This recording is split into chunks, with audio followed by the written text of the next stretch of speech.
Today, my featured guest is Dave Borski, and Dave is an engineer and business owner. He runs a company called TalatumServices.com. TalatumServices.com is where you can find him. He develops right-sized automated solutions for manufacturers and distributors to help fix labor shortages and make operations work better. Now, this is not my average guest. I mean, some of you just fell asleep when I just read that sentence, and I get it. Listen, but he's going to make it sexy. He's going to make it exciting because at the end of the day, whether you're doing his type of business or your type of business, the same business principles apply. The same biblical principles apply. You want to be successful? Follow these principles. Dave's going to talk about what has made him successful in his business. Now, his business has worked for large companies such as Samson's Semiconductor Foundry, the federal government, and small businesses in food, eyewear, and wastewater recycling. Dave's built a great team of experts in automation and robotics and loves helping others, like many of my audience. Dave lives in San Antonio, Texas, with his lovely wife, kids, his animals, and guitars. His faith in God is his number one priority and guiding principle. Exactly how I led us off today. So, Dave Borski, welcome to your first 100K Top 100 podcasts in entrepreneurship. Go ahead and take a minute, fill in some of the gaps in that intro, would you? Well, Joseph, you did a great job. I don't know that I can add much. I'm in San Antonio, Texas. I've been married over 20 years. I've got three kids. My oldest is about to go to college. She wants to go to my alma mater, which is Texas A&M University. I hope nobody has anything against that, but just proud of all my children, proud of what they're accomplishing, and just here to talk with you and your listeners about how I can help. Maybe answer some questions about how to overcome fears, overcome doubts, sometimes put aside, the risk assessment and just move forward when you feel like it makes sense to, even though maybe all the cards don't look like they line up. Maybe there's something in your stomach that says, well, if I don't do this now, when am I going to do it? So Yeah, that's a great point. Let's start off really quick before we get into your story. Share something personal about you that very few people in your business life actually know.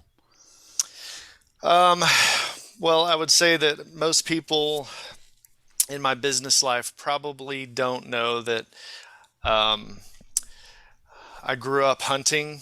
Um, that's just not something we talk about. I know it's Texas, but and what's funny though is I grew up hunting, but I don't really actually like to kill things. I like to go hang out, sit by the fire, have a drink, The camaraderie of the it all. camaraderie, being outside, getting away from Yeah. things. That's cool. Okay. So you grew up a hunter, you shot a lot of animals, I'm guessing, A and few. you're a few. You're not proud of it. You're like, those are God's precious little beautiful creatures. But I needed to, chill with the guys and be one of the guys. Anyway. That's All right. right, David, let's get into business here, man. Uh, how'd you make your first $100,000 in this business? Like when you got started, you started this business. Did you do it because you loved it, you were passionate about it, or neither, and you were just good at it, or both? Well, I guess first thing, and I think our stories sort of align at the beginning. When I went to college, I sort of put my faith aside and said, I really don't know what I believe, and God brought me back. I grew up in a faith that, um, and as part of that faith, I believe that God wanted me to one day start a business, and I thought He wanted me to start a software company. I Hmm. was an electrical engineer by trade. Software kind of comes naturally to us. We're really bad at documenting, but we can do it. Um, and so I bounced around in my career. I did not in a bad way. I worked in different industries like aerospace, manufacturing, and then I got into government consulting. And one thing sort of led to another, to where I was working for a 100,000 person company, to a 3,000 person company, to a 100 person company, to where one day I decided to start consulting half time. So basically, I supported one company half time Mhm. and got paid a decent, rate for that, and also started doing consulting. So I started working on other projects, basically just putting out the word to my network. And so, yeah, my income took a hit for a little while during this transition period, but the consulting ramp up started to happen. And so you can kind of see this. My old life kind of started going down, the new life started coming up. And I wasn't eating like, beans and rice for dinner. I was able to keep money coming in, but eventually just, word started getting around. I started getting a little bit better about closing deals. Um, and yeah, that's the first 100K mate really was through consulting. But my first big job was it was over $600,000 project working with in one of the biggest semiconductor foundries. And we've got some equipment sitting in there today that basically takes a look at products like with the wafers that they cut up and make into your cell phone parts. We actually make sure those get done right. So that's amazing to me to know that some of the stuff we've built is actually potentially making your cell phone. I'm still kind of amazed that it's there. I don't even know how it all works. I hired people to do parts of it. That's so cool. So when my cell phone gets cranky, I'm going to be like, Dave Borski, No, Dave that's Bill Borski. Gates. Bill Oh, it's Gates. Bill Gates. Got it. All right. Good, good, good. All right. Thanks for walking us through and telling us a little bit about, your foundational story, right? And how you got into it, how you made your first 100K. And I think you did it the smart way, which is you didn't just jump ship and let your income, disappear. But you did it, wisely. And you did it in a way where, as one was declining, right, you're stepping out of it, you're ramping up the other. Once it got to a certain amount, is that when you jumped? When it like matched your original income or rate, and you were now making in the consulting? Like, how did you know when to make that jump? Because I think there's a lot of entrepreneurs out there that they're like, when do I do it? It's like, when do I pull the trigger? Do I not pull the trigger? Did I wait too long to pull the trigger? Oh, darn, I think I missed the opportunity. Maybe I should just stay here now because it's secure.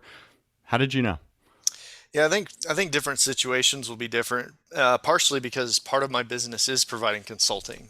It's just kind of gone away from doing government, business development, trying to help companies win work to, hey, how do we solve this problem with this conveyor system that doesn't work? Or, hey, we've got 20 people putting, packs of chicken into boxes. How do we automate that with machinery so that you don't have people just doing this all day, shuffling trays? You know, I think that for me, the consulting part of it's the front end engagement. So when I go to these companies that have, like a chicken plant, for example, the first thing I'll do is give them an assessment of what I think we can do for them, kind of give them a list and say, hey, we'd like to actually drill down into what you do and give you a plan that you can operate from, like basically a milestone plan going forward to automate, to actually, improve your business. So in that sense, I'm still doing consulting. So it's a little bit different for me than somebody that maybe is jumping ship from an accounting firm to start an ice cream shop. Right. That's a more black and white jump. For me, it was a lot more gray, and I still do a little bit of that consulting on the other side just because I know it and I understand it. So to me, I'm still in the gray area a little bit, even though I'm pushing seven figures with my business. I'm at a run rate over seven figures right now, and I'm still doing some of that consulting. Congratulations, brother. That's exciting, man.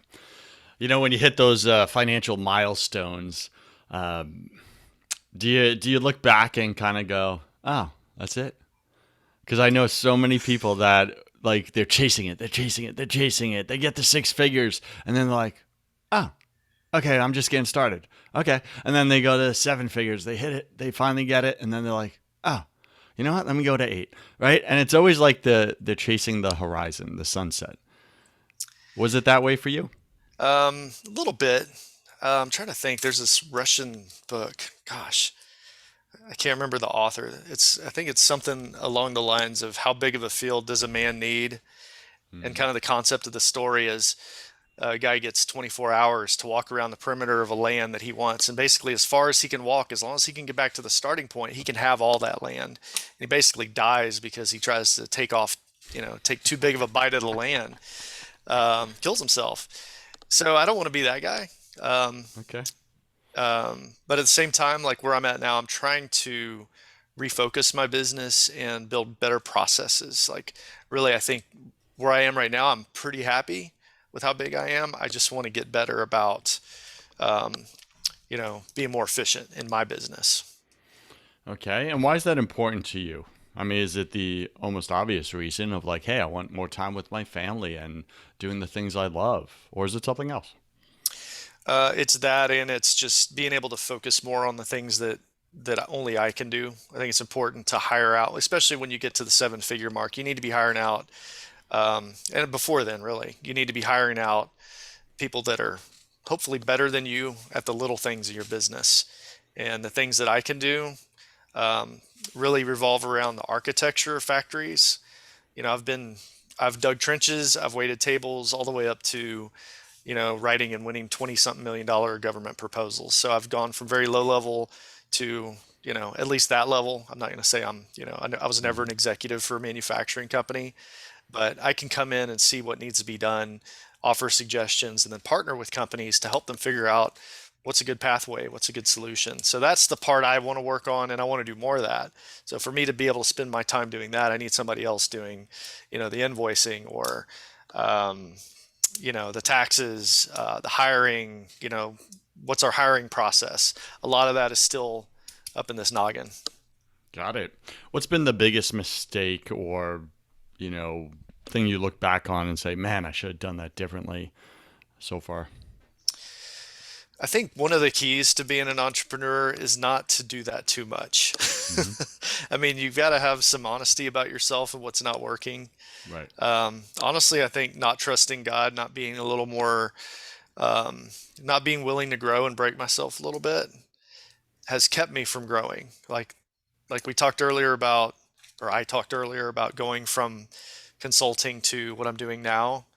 And I think that those steps could have been taken a little faster in hindsight Mhm. if I had just gone out and in a little more faith and stretched a little more. Because the times I have stretched, I've grown. And I have had some mistakes, but none of them have sank me.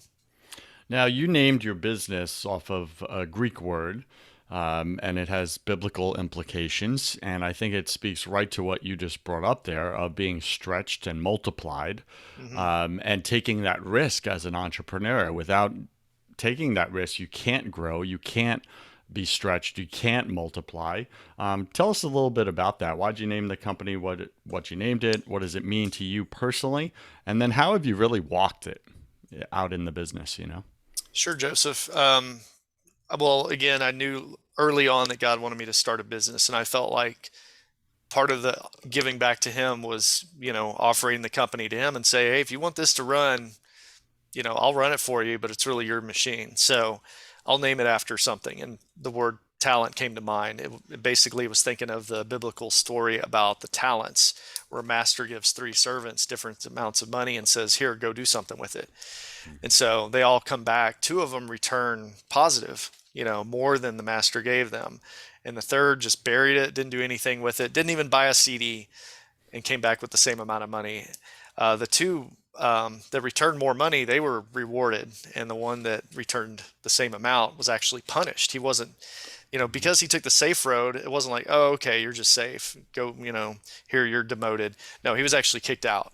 So um, the moral of the story for my business is, if you give me money, I'm not going to put it in a hole. I'm going to actually invest it in, by looking at what your business needs to do to grow and actually today I think it's to survive. I think automation and Mhm. robotics is coming to America. It's here now, but we're only the seventh biggest user of robotics in the world. Um, and when I go look at factories, there's still a lot of really repetitive and dangerous work that could be done with robots and automation. So I'm getting a little bit sideways from your original Mhm. question, but those are the kind of investments that I can help companies make. Those investments in being safer, more efficient, and actually providing better jobs. The manufacturing outlook in the U.S. is grim because people don't want manufacturing jobs that are repetitive. They don't want these really Mhm. nasty, dirty jobs. But uh, for every four jobs, I think, that are replaced by a robot, there's one better job that comes out of it.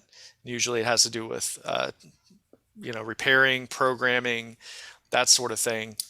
And the other question that you may have is, well, what about those other three people? Well, if you look at the automotive industry or many other industries where robots are real prevalent, um, they work just fine. There's a lot of really great jobs in those factories, and our economy just overall is running 3 or 4% unemployment rate with all this automation. So I think that as a society, we're just going to get more efficient. Um, we're gonna do great things, better things.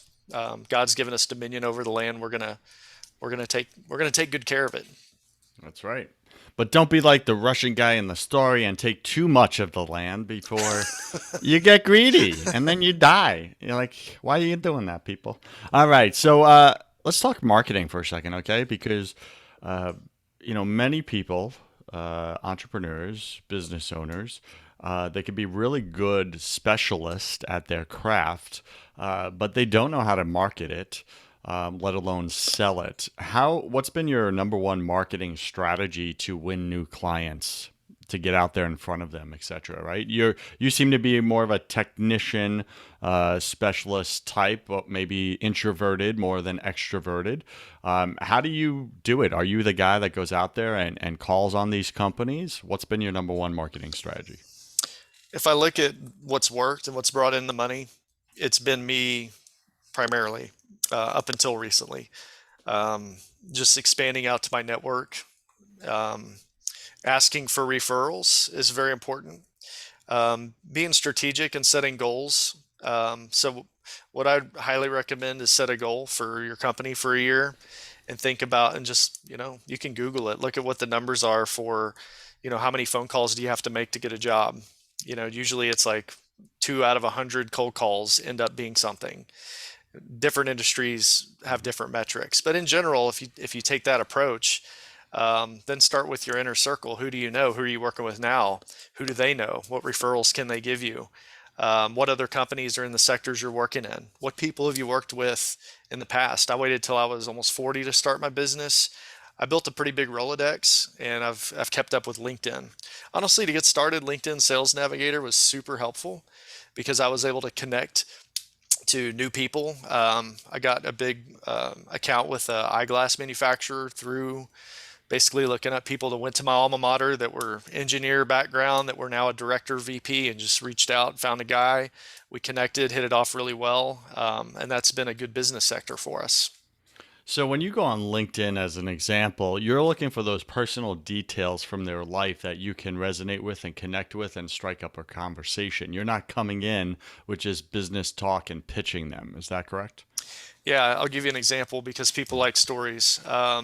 When I went through the Corps Cadets at Texas A&M, which was our OTC organization, and when I was a freshman, we're always getting hated on by the upperclassmen.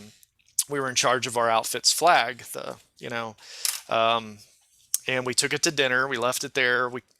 We decided to come home back to the dorm and then go back get it later. When we got there, it wasn't there. We came back to the dorm. Sophomores came in, and the Corps commander came in, and he was in the band, which made it even worse. He came in with our flag. Nobody's supposed to touch that flag. We got smoked. It was the worst. It was one of the worst days we ever had. Fast forward 20 years, I wanted to do some work with Texas A&M University during the pandemic. Who's in charge of the foundation? It's that guy, Tyson Vocal. So I found him on LinkedIn, found his personal information, typed him a really long email, told him that story, and he wrote back. Actually, his secretary wrote back and said, "Hey, he really wants to talk to you." He called me up one night and said, "Hey, you know how busy I am?" He's running like I don't know, it's a huge foundation, probably 9 figures. He's like, I get so many emails. That one made it through because it made them laugh. So I think it's really important to really, if you have a good target or a good audience you want to hit, put a lot of work into it. People will see that. All right. So Startup Nation, like that's very powerful wisdom right there. Now, don't put a lot of work into pitching a very low ticket client, right? Like if it's only going to pay you $200 or $500, don't sit there writing an email for 2 hours. Like that doesn't even make sense. That's not good use of your time. But Dave's dealing with contracts that are in the tens of thousands, hundreds of thousands, in the Yep. millions. Yep. That's worth an hour long written email telling a story and then just shooting it out there like a sniper rather than just like a blast of like, hey, let's see where it sticks. But it's targeted to that potential prospect or referral. Like hitting them in the personal, the intimate, the people side, right? The storytelling side, bringing up a blast from their past that's funny, like you did in that situation. All right, thanks for sharing that. Appreciate that, Dave. What's the number one growth strategy that's helped you scale your business, would you say? Like, what have you done that's really worked? Um, this is maybe a little different, but I got some coaching help. Hmm. So I've had a couple guys. One was actually a pastor, and now he does coaching. And another guy is a strategic guy. He's had a company like mine. Both are, 20 years older than me, I think, almost 20. So they've seen a lot more things, and I think it's important in mentorship to look at people who, it's important to look at peers, but it's also to look for some of those people that have been down your road. One of them created a company just like mine, pretty much 20 years ago, and now he does consulting. So I think having that and having those people look at what you're doing and your strategy, your tactics has been a super helpful thing um, at a high level. I agree with that. And the way you brought it there is I asked, what's been your number one growth strategy, right? And most Hmm. people would go to business growth. And well, the way you grow your business when you're the founder of the business is grow yourself. Yep. As you invest in yourself with coaches, etc., and you get better, you show up better in your business and your business gets better and bigger. Like that's how it works. And so many people they look at, oh, how do I improve the dials on my business, but they refuse to improve the dials in their own personal life. Their marriages are falling apart, their kids want nothing to do with them, right? They're getting richer and richer but lonelier and lonelier. Well, that doesn't play out long term, does it? No, sir. Eventually, you get the land, you get all the miles of property, but you're dead. You're miserable. You're alone, and nobody's there at your bedside, and you got all these regrets, like that Russian dude, I'm sure. All right, I keep bringing it back to that story. I don't know why. I like that story. That was a good story, buddy. Thanks for sharing that. Sure, man. All right, Dave. What? Let me ask you this question. This is a faith question. What is it that you do to strengthen and deepen your faith? I think at this point, I've read the Bible cover to cover. I'm not bragging or anything like that. I'm just saying that's something everybody needs to do at some point. There's a lot of stuff in there that will blow your mind. All the Um, Catholics are like, "What? What?" I'm hey, man, the kidding. Pope is actually, I think, on board with that stuff. That's right. Read your You know. Bible, people. Listen. Go ahead. Um, so I think at this stage of life, it's a lot about, um, you know, like I'm past the halfway point in my life, most likely, unless Elon Musk comes up with some new gadget to put my body into. But as far as growing, I feel like a lot of it's like a system. You got to have stuff going in and stuff going out. So I try to get, you know, people around me or the Bible or podcasts in me, but I also try to I think it says in, oh gosh, is it First Corinthians? Like, talk to your children. Maybe it's Deuteronomy chapter 6. Talk to your children in the roadways, pretty much everywhere you go. Talk about God.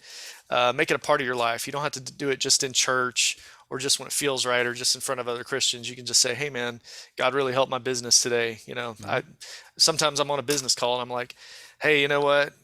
This is a great coincidence that you and I actually connected. This actually happened last week. I was talking to somebody and they said, "Hey, I got a new client for you. They're up in Dallas." And I said, "Hey, what a coincidence. I was just talking yesterday about to another guy like, hey, I'm going to come up to Dallas as soon as I have one more customer I can come visit."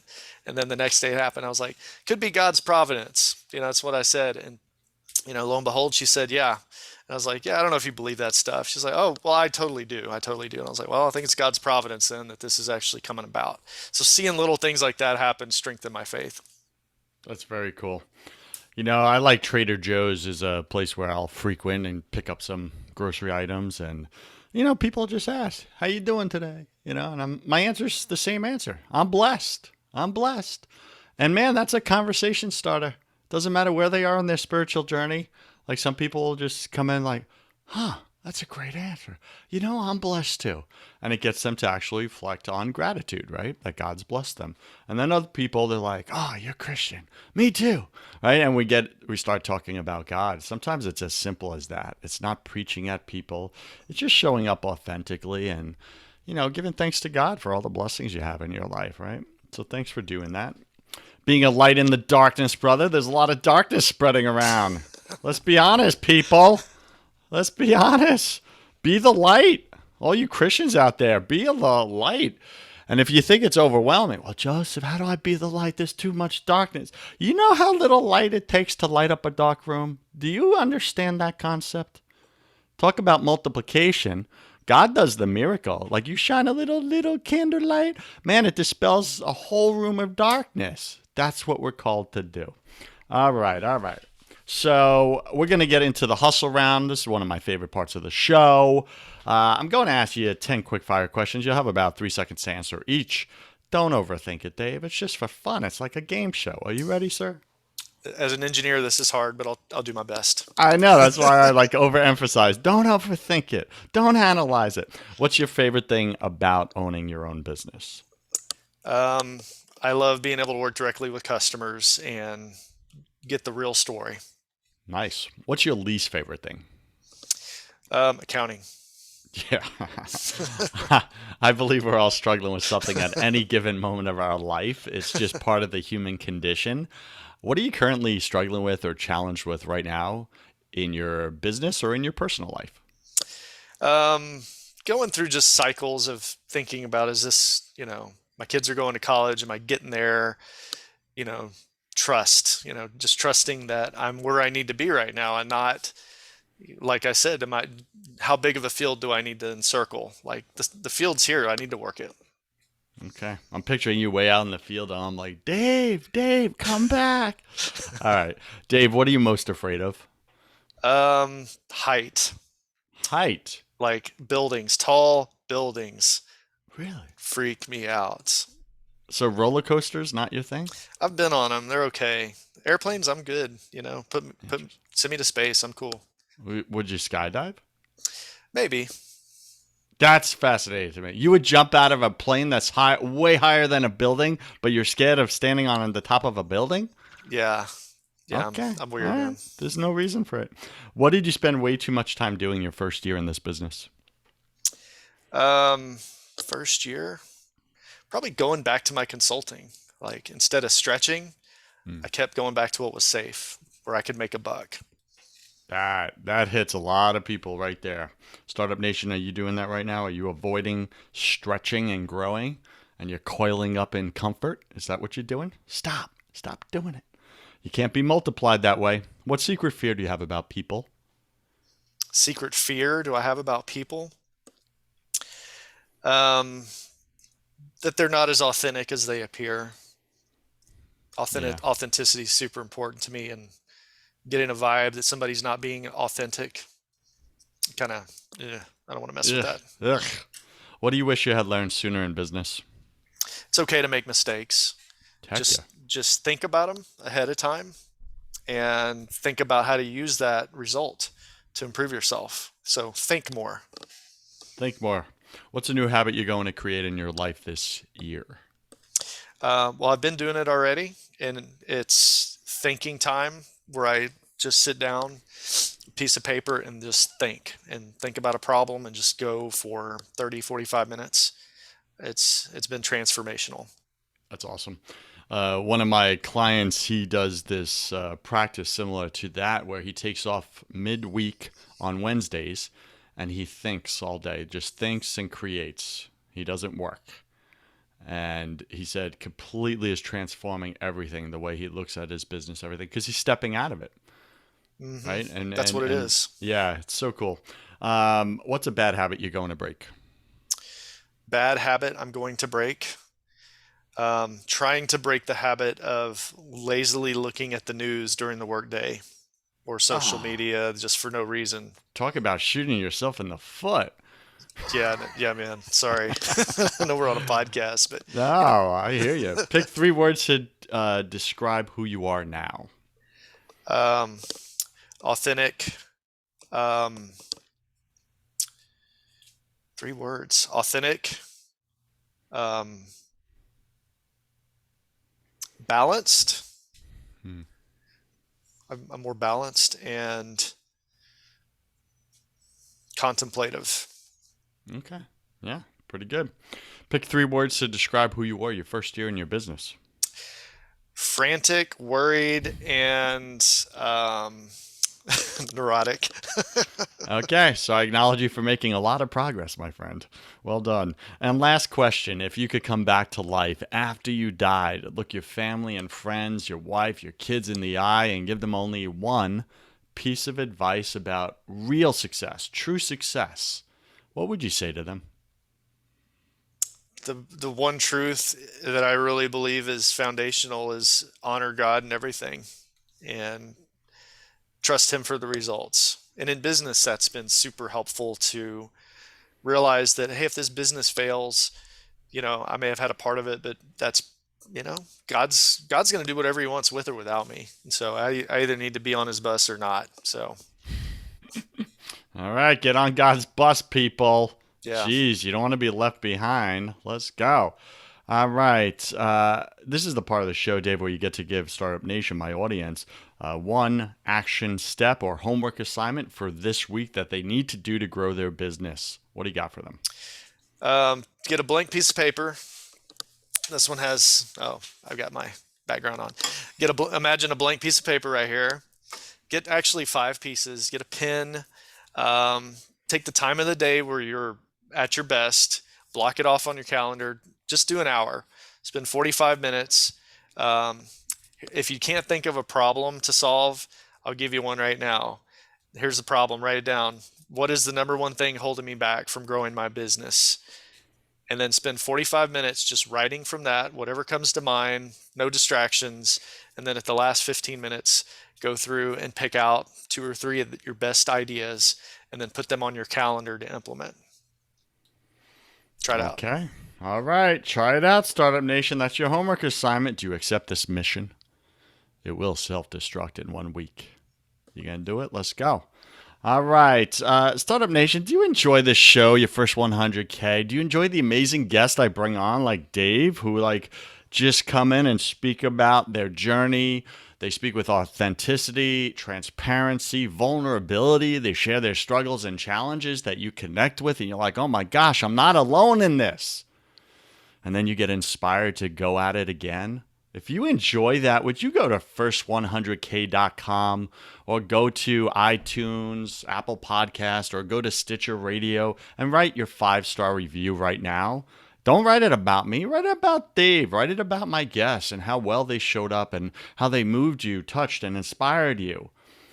All right, go do that right now. And if I like what you write, I may give you a shout out live on the show like I'm about to do for handle Lilu9999999. Okay, I think they like nines. Lilu, thank you for your 5-star review. They wrote interesting exclamation point. I love the guest that Joseph is interviewing on your first 100K and the approach he's taking to bring out unique conversations that you don't hear on other shows. Be sure to listen in. All right, Lilu9999999. I think I hit that. Thank you for your 5-star review. Go ahead, Startup Nation, write your 5-star review. And David, take us out here, man. Where does Startup Nation go to find out more about you? They want to possibly hire you. They want to refer business to you. They just want to learn more about you, man. What do you got for them? Sure. So, you can website us, talentumservices.com. It's the word talent with UM at the end. Just think of your Latin, talentumservices.com. Some of our projects are there, some cool videos. I actually have started a couple little video podcast typey things. Nothing like what you got going on, Joseph. We're me and my roboticist talk about robots and some other interesting things about life, and that's where you can find us. Is that someone's actual job title, a roboticist? I might have made it up, but it makes I sense to like me. it. It makes sense to me too. It's just I want to see that on a business card that someone hands me because I want to have a different conversation. You're a roboticist? Tell me more. I'm a pharmacist of robots. Roboticist. Okay, got it. All right, Dave, thank you for being on your first 100K. I wish you God's love, peace, and joy in your life, sir. You too, Joseph. Thank you, sir.